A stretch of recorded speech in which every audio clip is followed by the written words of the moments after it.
Felt gathers thugs one sitting in the dragon carriage with my legs on top of the bench, I sighed, and decided to finally break the ice. Stranger. So, in the end, everything went exactly as you planned. Look, in all my life, I think I have never been so upset before.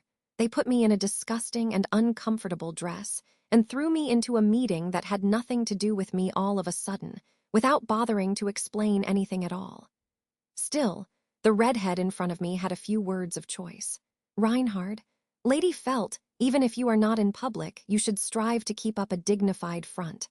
A real lady should act with poise, even among close friends or alone. Felt, well, I wish those ladies would just explode. And did you really have the nerve to call yourself a close friend of mine to my face? Stop kiddin' around, get out of here. I've lost track of the sheer amount of times Reinhard has nagged me with etiquette and finesse and all those pretty things, but I will not refrain from showing my displeasure and my pouting face to him. Worst of all, I've now been involved in this deal called a royal election or whatever, and I will be forced to spend too much time around this bastard, since he's appointed himself as my knight in this whole ordeal. Felt. I kinda let myself go with the flow there. I should have thought about it better. I'm already regrettin' having to deal with your shit for such a long time. Reinhard, I believe it would have been difficult to pick any knight other than myself, Lady Felt. As far as the royal election is concerned, your unknown pedigree and having been raised in the slums are very delicate matters. At the very least, I cannot think of anyone else that would be courageous enough to support you during the meeting. Felt. Hey, I know all that. It's exactly because of that that I call you a damn bastard. I'm plenty sure that a lot of those knights and fancy nobles think you're wrong in the head. Stranger. Calm down, Felt. I know it's a waste of time telling you to calm down, but throwing a tantrum will not do you any good. The only reason that I wasn't in an even fouler mood was the owner of the hoarse voice that interrupted the conversation, Grandpa Rome, who was sitting next to me, making the dragon carriage look smaller because of his presence. Felt. Yeah, okay, fine, but I have a number of things on my mind that need to be okay, fine, whatever, never mind. In the end, they're nothing but excuses. Rome. You don't need to put up a tough front in front of me, Felt. Felt. I'll do that once things get really bad. I can't complain about everything when the so-called royal election has just started. I am happy that Grandpa Rome is always worried about me, but I cannot depend on him forever. I know, today I'll sleep perched on his big arms just a tiny bit. Then, Grandpa Rome patted my head and turned to Reinhard. Rome. Sword Saint Reinhard van Astria, I think this is the first time we are able to talk calmly face to face. Reinhard. That's right. When I found you at the loot house the other day, you were already unconscious. By the way, how is your condition?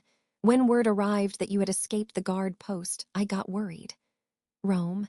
Yeah, I can see that you're worried. Luckily, I'm alive. But I'm not the one who matters most right now, it's Felt. You really want to make her the king. With a serious, lower tone, Grandpa Rome asked that of Reinhard as if threatening him. I actually felt him putting more strength into his arm, and it really got the impression Rome was really going to jump Reinhard depending on his answer. The thought of warning him that his chances of succeeding were none past my mind. But Reinhard. Yes, I do. Lady Felt was chosen by the insignia, officially becoming a royal candidate. I am her knight, and will gladly give my life so that her ambition may be realized. Rome. It is, to put it lightly, strange that someone such as the Sword Saint is that obsessed with a girl as little as Felt. I'll have you know she's small even when compared to girls her age. Felt. Hey, Grandpa Rome. I started kicking up a fuss, but Grandpa Rome held my head in his large hands and continued, turning to Reinhard. Rome. I did not want to mock you, I am serious. Now that you are a part of that royal election business, everything that may happen is not just child's play. I cannot let you go on this journey without trusting your companions. Because of that, we need to have an honest conversation with the Sword Saint. Do you understand, Reinhard? Absolutely. May I call you Mr. Rome? Rome. You can call me Grandpa if you want to, but I can imagine it's not really your taste. So what? Are you going to tell me your true intentions or not? Grandpa Rome crossed his arms, changing his posture on the bench, and I did the same, looking straight at Reinhard's annoying face. A few seconds later, however, he removed his sword from its place at his waist and extended it to me while kneeling. Felt, and what am I supposed to do with that? Reinhard. Before anything else, I want to demonstrate my absolute loyalty towards Lady Felt. This is the proof that Lady Felt is my master, and that my sword belongs to her and her alone. We can continue this talk after it is accepted. Rome. Come on, Felt, take it. I feel it's the right thing. With Grandpa Rome's approval, I took up the sword. It was heavier than expected, with a large slash mark halfway along the white scabbard, as if a gigantic animal had stuck its claws in. Rome, according to the legends, the holy dragon Volcanica itself engraved its claws upon that scabbard. Felt. Volcanica, that dragon from the legends, you're pulling my leg, Arentia. If that was true, it would mean that the sword was hundreds of years old. If it had been inherited over several generations until today, it meant it was quite the treasure. But my hands were shaking while I held it, and it was not because of how valuable it was and how much money it was worth. Then, Rome. So, there is no higher proof of loyalty than handing a sword like this to Felt. Is that it? Reinhard? Precisely. This is the dragon sword reed, and only the sword saint is able to draw it from its scabbard in times of great need. As there is only one sword saint in any given generation, I'm sure you understand the magnitude of my gesture, handing it to Lady Felt. Felt. I guess I understand. Let's see, If it was truly such an amazing sword, I thought of taking a quick peek at its blade and attest its sharpness. But when I tried to remove it from its scabbard, it did not budge even a tiny bit, almost as if the blade had fused with its scabbard. Felt. Oi, it's not going out. This sword is broken or something. Reinhard. As I said, Lady Felt, it can only be withdrawn from its scabbard in times of need. Right now, not even I am able to draw it. I wasn't sure if that was exactly the truth, but if Grandpa Rome had not said anything, it was no regular sword at the very least. I gave up trying to look at it and simply put it on my lap, looking at Reinhard. Felt. Okay, good, the sword's here with me, so you can start talking. Reinhard. About my motivations and my real intent in supporting you to become the next king of Lugunica, correct? Felt. Yes, exactly. That's the first step. Without that, we cannot, Reinhard. I know the true reason why the old order of royal knights was disbanded. Rome. I really could not understand what Reinhard was trying to say, but Grandpa Rome's reaction made it obvious as to its significance. He was looking shocked, eyes wide open, and a trembling voice. Rome. How do you? Reinhard. I believe you know the answer to that, Sir Cromwell. Rome. I do. So you know about me as well. You must also be aware that you will be ignoring that person's wish. Reinhard. If that is what destiny has chosen, then so be it. With Reinhard's reply, Grandpa Rome forced the yellow smile of someone who did not want to accept defeat. I had no idea as to why, even if the subject of the conversation was me. Rome. Felt, this young man will not betray you. Rather, he cannot betray you. I guarantee it. Felt. What do you mean, just like that? Damn it, you need to explain what's goy. When I tried to raise my voice and object, Grandpa Rome just put his hand over my mouth and pet my head once again. He knew I was unable to get mad at him whenever he did that. Rome, you are my grandchild, my only family. Trust me, Felt. You're playin' dirty. He didn't tell me anything, but he didn't let me ask anything either. So the only thing I could do was to look back at his face while holding back the tears. Through my misty sight, the only thing I could see was Grandpa Rome with the happiest sight of the day. Stranger. Enviable. I got the idea that someone said something along those lines, but I was not sure if it was just my imagination. After all, at the same time, I blew my nose pretty loudly. Felt. HMPH. To Felt. Wow, everything was blown away, Grandpa Rome? Rome. Yes, nothing was left standing, but it is better like this. Otherwise, we would probably want to fix everything or build it back up. Reinhard, as the one responsible for this, it makes me glad to hear that. Felt. We're not trying to rid you of your guilt, so quit actin' so pleased with yourself. I was talking to Grandpa Rome and Reinhard in front of a small mountain-sized pile of rubble. It had been the place where the loot house once stood. I had ordered the dragon carriage to come to this location while returning from the royal castle. Felt. Will you guys let this stay like it is, or will you build something in its place? Reinhard. Right now, all public construction in the capital has been halted. Some say it's due to the economic crisis affecting the kingdom right now, but I personally believe it's not the only reason. Felt, if you let a pile of trash just sit around, then naturally the trash will flock to this place. Yeah. You people who look down from up high really make me sick, damn it. I kicked a pebble on the ground due to my rage. It was plain to see it was an uncomfortable matter for Reinhard as well, so he just stared blankly. But suddenly, he stepped forward and said loudly, Reinhard, who's there? In the direction he shouted to, I saw 3 shadows not so very hidden in the middle of the street. Looking better, it looked to be 3 punks who had been beaten up, a little dude, an average one, and a tall fella. They looked bruised and blood-stained, almost as if they had just gotten escaped from a fight. Seeing that, Reinhard gave up being on alert and actually showed some worry. Reinhard, they're beaten up. Something must have happened. Stranger, shut the fuck up. Gimme all your valuables now if you want to live. The one yelling that was the guy in the middle, the one with normal height, stepping forward with a knife in his hand menacingly.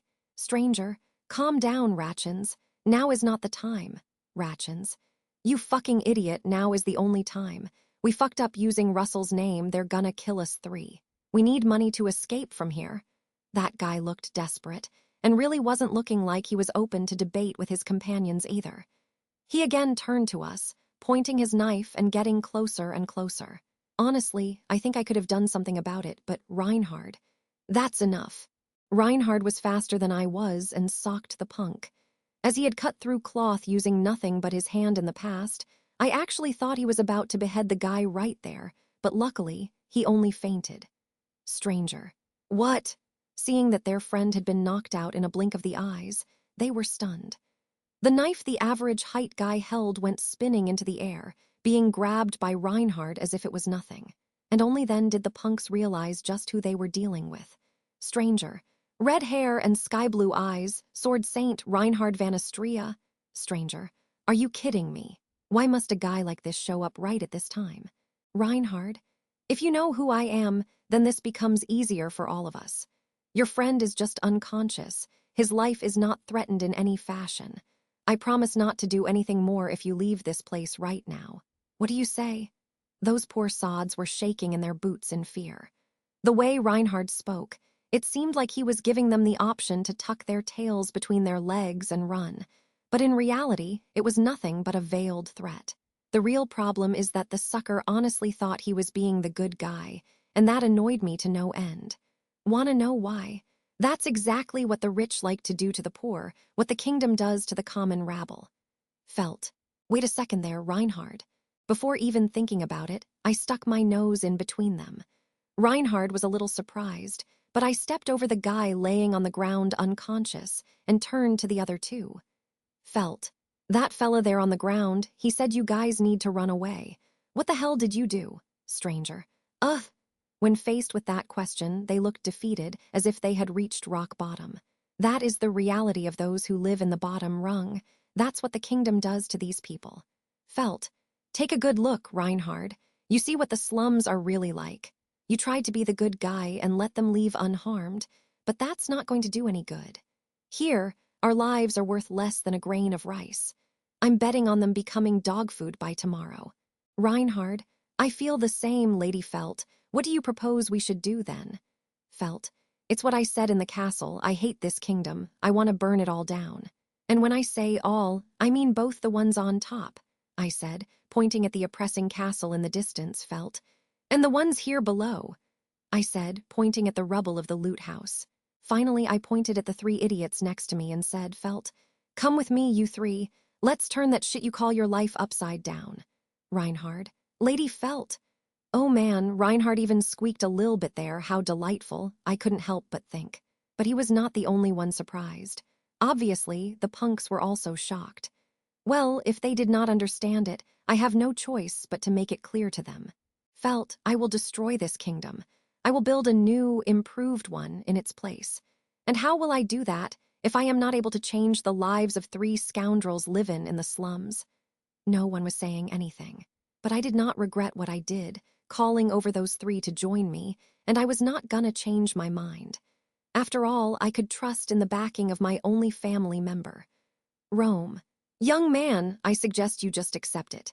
Once an idea pops up in her head, that girl will not change her mind. Besides, isn't it fun? Grandpa Rome walked up to Reinhard and threw those words at him before picking up the guy fainted on the floor.